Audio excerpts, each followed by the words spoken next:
Caio Ferraz ajeitou o paletó enquanto deixava o arranha-céu envidraçado onde trabalhava há mais de uma década. Aos 41 anos, era diretor financeiro de uma multinacional, admirado por todos, temido por alguns, mas absolutamente solitário. O prédio, iluminado por centenas de lâmpadas brancas, refletia nas vidraças o céu nublado de São Paulo. Naquela noite abafada, o ar quente parecia grudar na pele, e Caio decidiu dispensar o motorista e seguir a pé.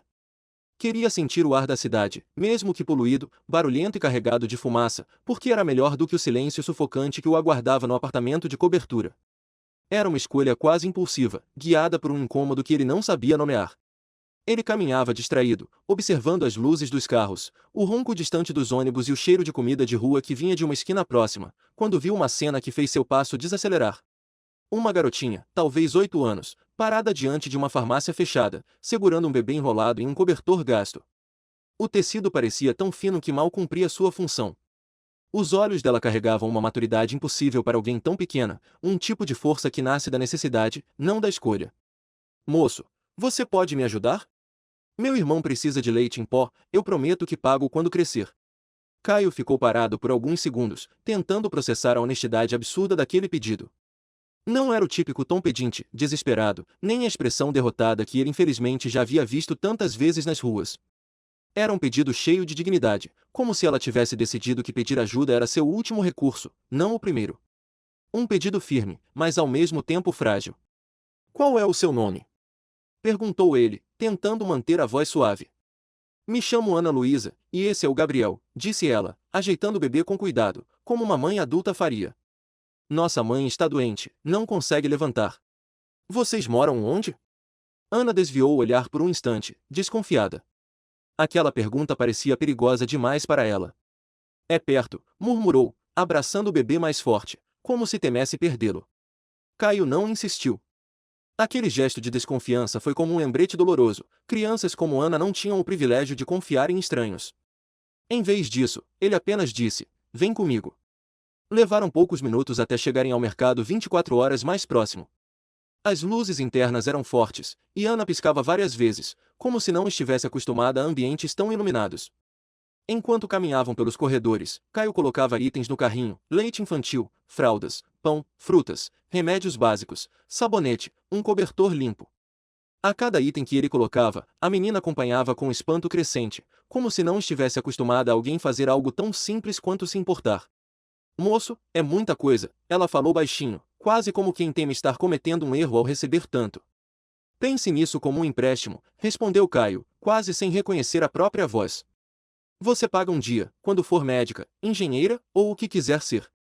Ana sorriu pela primeira vez, um sorriso pequeno, tímido, mas cheio de luz.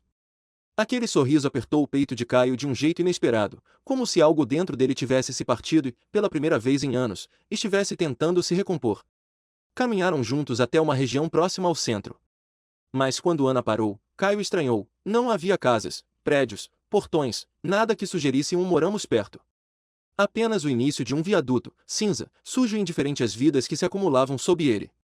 A menina segurou as sacolas e começou a descer a pequena rampa que levava à parte inferior da estrutura. Gabriel choramingou, e Ana o balançou com carinho, como se tivesse feito aquilo a vida inteira. Preocupado, Caio seguiu-a discretamente. O coração dele apertou de um jeito que ele não esperava. Sob o viaduto, encontrou uma mulher jovem, não mais do que 30 anos, deitada sobre papelões, extremamente pálida, suada, a respiração pesada. Havia ao lado delas uma garrafa de água quase vazia, algumas roupas dobradas de forma organizada, e uma sacola com restos de alimentos que não deviam durar mais de um dia.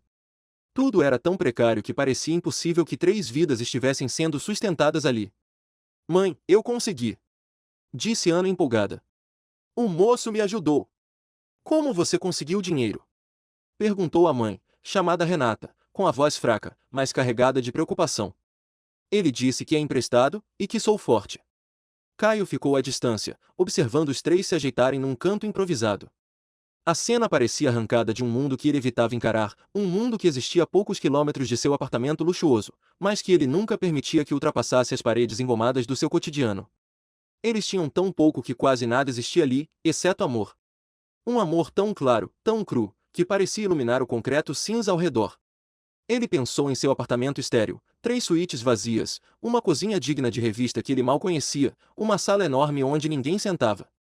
Pensou no eco dos seus passos no chão frio, no relógio caríssimo que parecia marcar as horas sempre lentas e iguais, e na sensação de que sua vida era um conjunto perfeito de coisas importantes, mas completamente vazias. Aquela noite foi a primeira, em muitos anos, em que Caio voltou para casa dividido. A imagem de Ana segurando Gabriel queimava em sua mente. Ele deitou na cama macia, mas não encontrou descanso. A inquietação cresceu como uma fagulha que se transforma em incêndio. No dia seguinte, antes de ir ao trabalho, comprou mais mantimentos, roupas, medicamentos para a febre e brinquedos velhos que encontrou guardados no armário do condomínio. Não dormira direito. Não queria dormir direito. Havia algo dentro dele que não o deixaria descansar enquanto aquela família estivesse sofrendo. Voltando ao viaduto, chamou: "Bom dia." Renata imediatamente se enrijeceu, protegendo as crianças com o corpo. "O que o senhor quer?" perguntou com dureza. "Trouxe algumas coisas para vocês."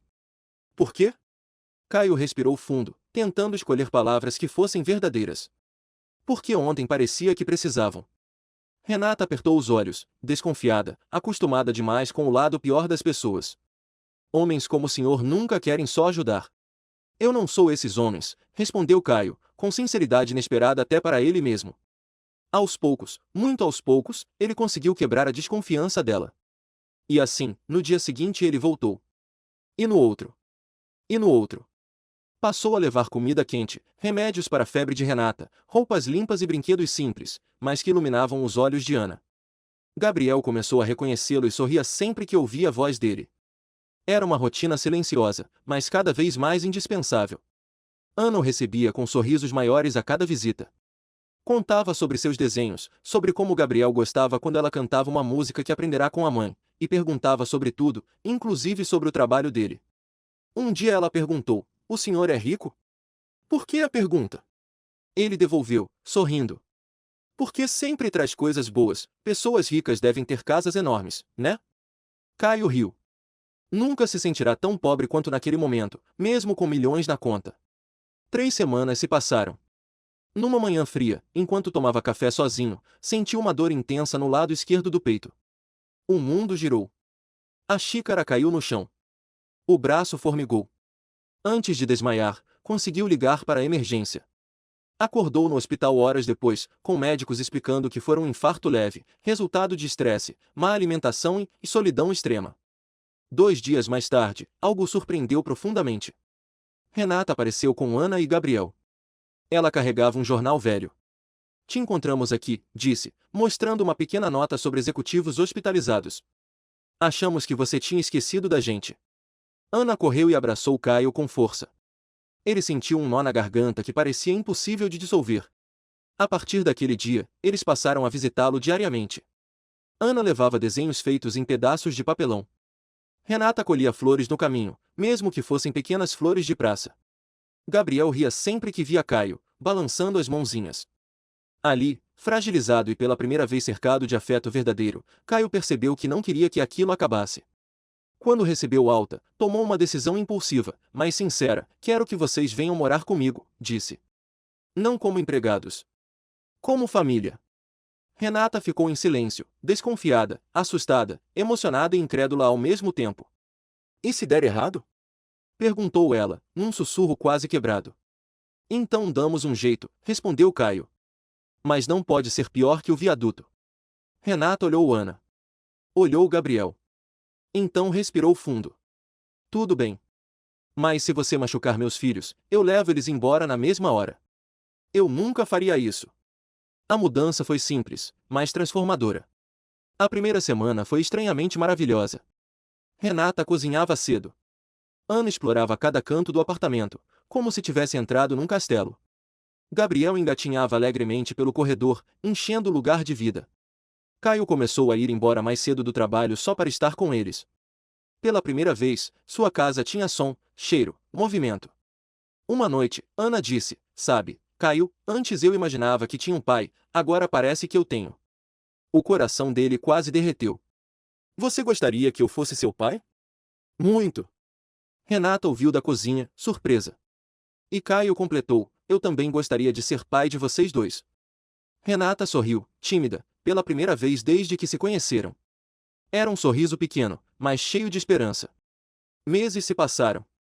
Caio já não era o mesmo. Trabalhava menos, ria mais, vivia cercado de amor. Gabriel começou a chamá-lo de papai. Ana falava sobre tudo com ele. Renata se tornará sua companheira inseparável. Certo dia, Caio a chamou para conversar. Quero oficializar tudo, disse. Quero. Meses se passaram. Caio já não era o mesmo. Trabalhava menos, ria mais, vivia cercado de amor. Gabriel começou a chamá-lo de papai. Ana falava sobre tudo com ele.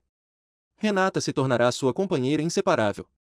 Certo dia, Caio a chamou para conversar. Quero oficializar tudo, disse. Quero adotar as crianças e quero me casar com você. Renata, emocionada, perguntou: por quê? Porque vocês são minha família.